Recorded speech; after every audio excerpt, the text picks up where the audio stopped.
गुरु और शिष्य की कहानी। एक गुरु और शिष्य जंगल से होते हुए अपने गांव जा रहे होते हैं। अंधेरा काफ़ी हो चुका था।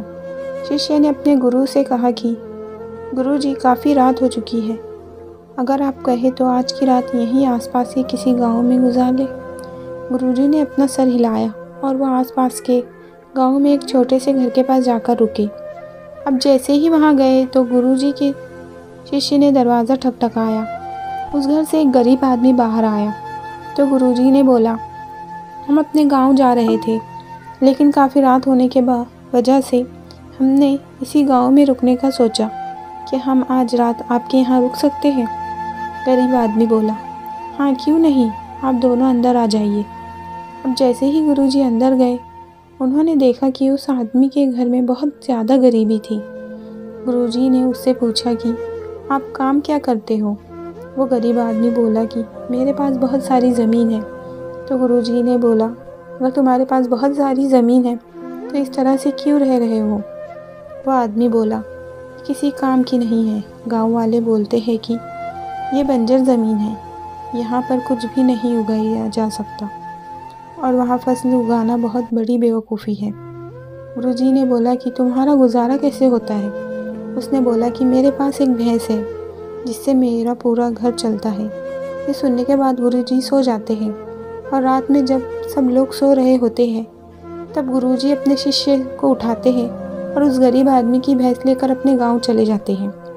शिष्य अपने गुरु से पूछता है कि गुरुजी, कहीं आप ये गलत तो नहीं कर रहे हैं। उस गरीब आदमी की रोज़ी रोटी इसी भैंस की वजह से चलती है।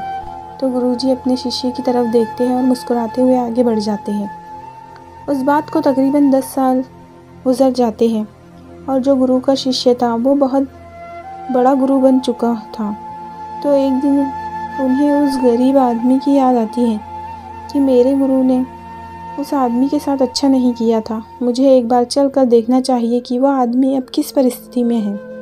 वो शिष्य उस गांव की तरफ जाता है और वहां जैसे ही पहुंचता है तो वो देखता है कि जहां पर उस गरीब आदमी का झोपड़ा था वहां पर एक बड़ी ही आलीशान महल बन चुका था और उस झोपड़ी के बाहर जो बंजर ज़मीन थी उस पर फल और फूलों के बागीचे थे।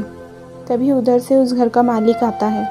शिष्य उसे पहचान लेता है और उस आदमी को बोलता है कि तुमने मुझे पहचाना, मैं अपने गुरुजी के साथ आया था, हमने एक रात के लिए आपके यहाँ रुके भी थे। वह आदमी उसे पहचान लेता है और बोलता है कि उस रात में आप कहाँ चले गए थे और उस रात के बाद ही मेरी भैंस कहीं चली गई थी। मेरे पास कोई रास्ता नहीं था तो मैंने अपने ज़मीन पर मेहनत की और फसल निकल आई और आज मैं इस गांव का सबसे बड़ा और सबसे अमीर आदमी बन चुका हूँ। ये सुनने के बाद शिष्य के आंखों में अपने गुरुजी के लिए आंसू आ गए और उसे ये बात अब समझ आई कि वो रोने लगा। इस कहानी से हमें ये सीख मिलती है कि हमारे अंदर ऐसी बहुत सी टैलेंट छुपी हुई है, लेकिन हमें कोई ना कोई चीज़ रुका कर रखी है। वो आपके फैमिली वाले भी हो सकते हैं, आपको जॉब भी हो सकती है, कुछ और भी हो सकता है। देखिए, आपके पास भी तो भैंस की जैसी कोई दूसरी चीज़ तो नहीं है जिसने आपको आगे बढ़ने से रोका है।